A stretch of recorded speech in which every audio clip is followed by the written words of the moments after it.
ओम नमो भगवते वासुदेवाय। महाभारत की कथाओं में प्रसंग है आस्तिक के वर मांगने पर सर्प यज्ञ का बंद होना और सर्पों से बचने का उपाय। उग्रश्रवा जी कहते हैं, जन्मेजय के यज्ञ में सर्पों का हवन होते रहने से सर्प नष्ट हो गए, केवल थोड़े से ही बच रहे।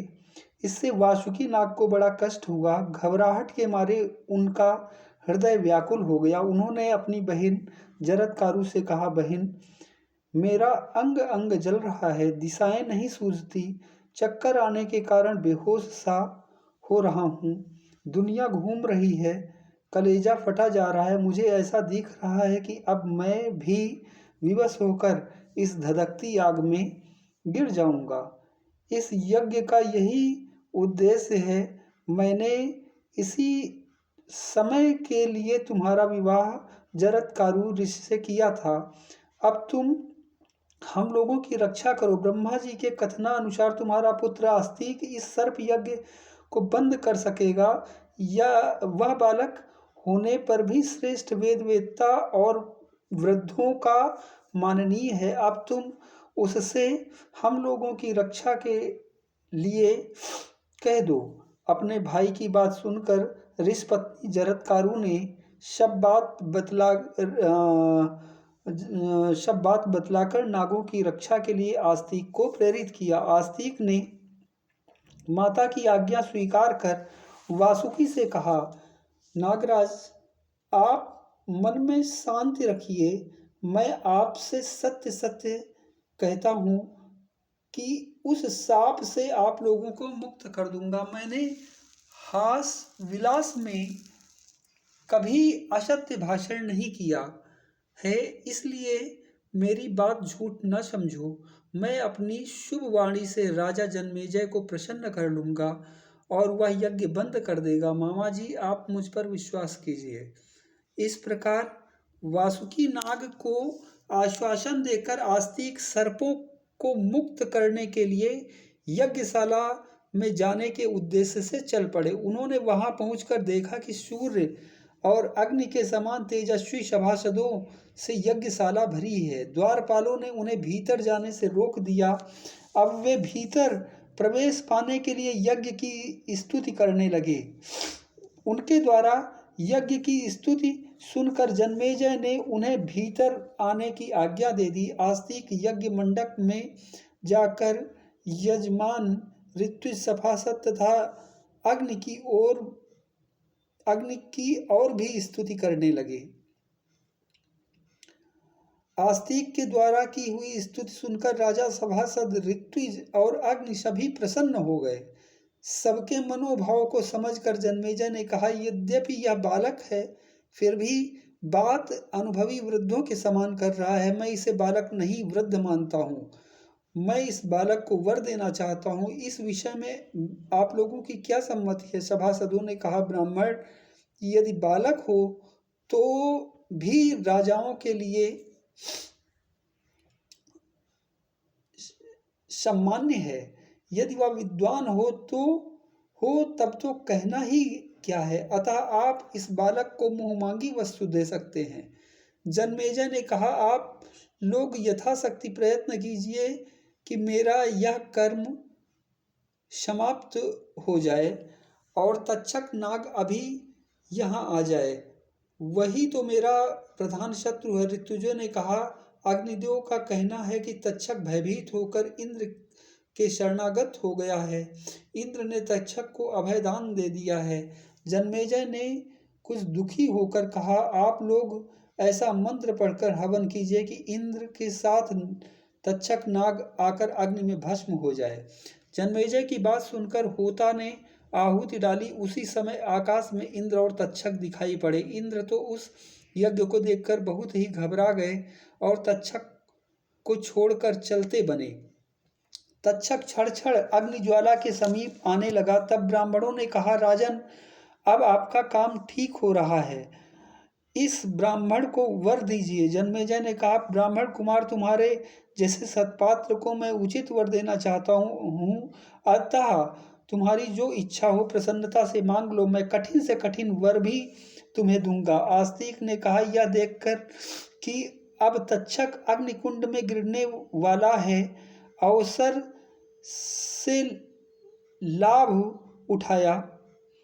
उन्होंने कहा, राजन, आप मुझे यही वर दीजिए कि आपका यह यज्ञ बंद हो जाए और इसमें गिरते हुए सर्प बच जाएं। इस पर जन्मेजय ने कुछ अप्रसन्न होकर कहा, समर्थ ब्राह्मण, तुम सोना चांदी गौ और दूसरी वस्तुएं इच्छा अनुसार ले लो, मैं चाहता हूँ कि यह यज्ञ बंद न हो। आस्तिक ने कहा, मुझे सोना चांदी गौ अथवा कोई भी वस्तु नहीं चाहिए। अपने मात्र कुल के कल्याण के लिए मैं आपका यज्ञ ही बंद कराना चाहता हूँ। जन्मेजय ने बार बार अपनी बात दोहराई, परंतु आस्तिक ने दूसरा वर मांगना स्वीकार नहीं किया। उस समय सभी वेदज्ञ सदस्य एक स्वर से कहने लगे, यह ब्राह्मण जो कुछ मांगता है वही इसको मिलना चाहिए। शौनक जी ने पूछा, सूत नंदन, उस समय उस यज्ञ में तो बड़े विद्वान ब्राह्मण थे, किंतु आस्तिक से बात करते समय जो तक्षक अग्नि में नहीं गिरा, इसका क्या कारण हुआ? क्या उन्हें वैसे मंत्र ही नहीं सूझे? उग्र शिवाजी ने कहा, इंद्र के हाथों से छूटते ही तक्षक मूर्छित हो गया। आस्तिक ने 3 बार कहा, ठहर जा, ठहर जा, ठहर जा। इसी से वह आकाश और पृथ्वी के बीच में लटका रहा और अग्निकुंड में नहीं गिरा।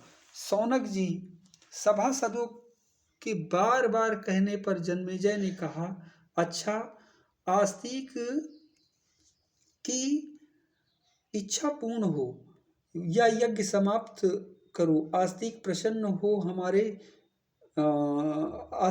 हो, हमारे सूत ने जो कहा था वह भी सत्य हो।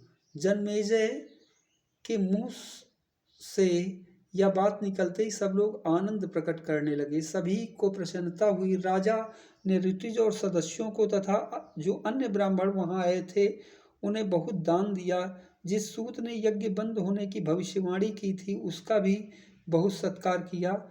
यज्ञांत का अवभृत स्नान करके आस्तिक का खूब स्वागत सत्कार किया और उन्हें सब प्रकार से प्रसन्न करके विदा किया। जाते समय जन्मेजय ने कहा, आप मेरे अश्वमेध यज्ञ में सभासद होने के लिए पधारिएगा। आस्तिक ने प्रसन्नता से तथास्तु कहा। तत्पश्चात अपने मामा के घर जाकर अपनी माता जरत कारू आदि से सब समाचार कह सुनाया। उस समय वासुकी नाग की सभा यज्ञ से बचे हुए सर्पों से भरी हुई थी। आस्तिक के मुंह से सब समाचार सुनकर सर्प बहुत प्रसन्न हुए। उन्होंने उन पर प्रेम प्रकट करते हुए कहा, बेटा, तुम्हारी जो इच्छा हो वर मांग लो। वे बार बार कहने लगे, बेटा, तुमने हमें मृत्यु के मुंह से बचा लिया, हम तुम पर प्रसन्न हैं, कहो तुम्हारा कौन सा प्रिय कार्य करें। आस्तिक ने कहा, मैं आप लोगों से यह वर मांगता हूं कि जो कोई सायं काल और प्रातः काल प्रसन्नता पूर्वक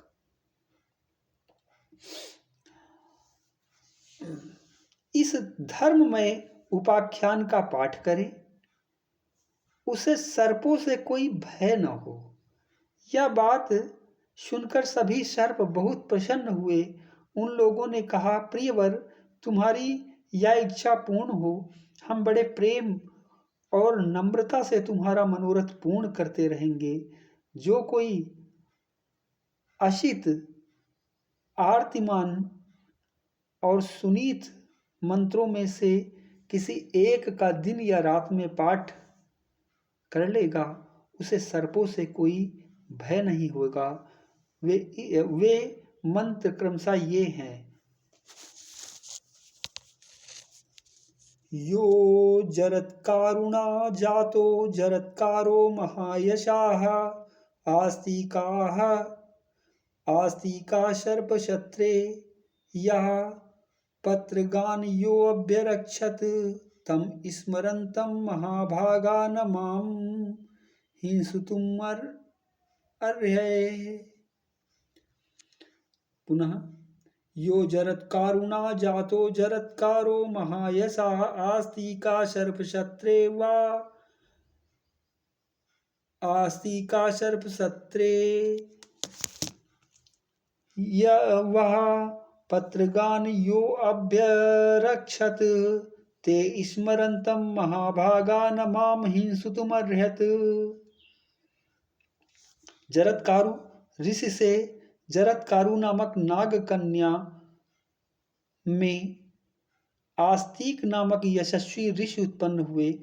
उन्होंने सर्प यज्ञ में तुम सर्पों की रक्षा की थी। भाग्यवान सर्पों, मैं उनका स्मरण कर रहा हूं, तुम लोग मुझे मत डसो। दूसरा मंत्र है सर्पापुसर्पं भद्रं ते गच्छ सर्पं महाविषजनमेजयस्य यज्ञान्ते आस्तिक वचनं स्मर। हे महाविषधर सर्प, तुम चले जाओ, तुम्हारा कल्याण हो। अब तुम जाओ, जन्मेजय के यज्ञ की समाप्ति में आस्तिक ने जो कुछ कहा था उसका स्मरण करो। और तीसरा मंत्र है आस्तिकस्य वचः श्रुत्वा यः सर्पो न निवर्तते शतधा विद्यते मूर्ध्नि शींसवृक्षफलं यथा। जो सर्प आस्तिक के वचन की शपथ सुनकर भी नहीं लौटेगा, उसका फन शीशम के फल के समान सैकड़ों टुकड़े हो जाएगा। धार्मिक शिरोमणि आस्तिक ऋषि ने इस प्रकार सर्प यज्ञ से सर्पों का उद्धार किया। शरीर का प्रारब्ध पूरा होने पर पुत्र पौत्रादि को छोड़कर आस्तिक स्वर्ग चले गए। जो आस्तिक चरित्र का पाठ या श्रवण करता है उसे सर्पों का भय नहीं होता।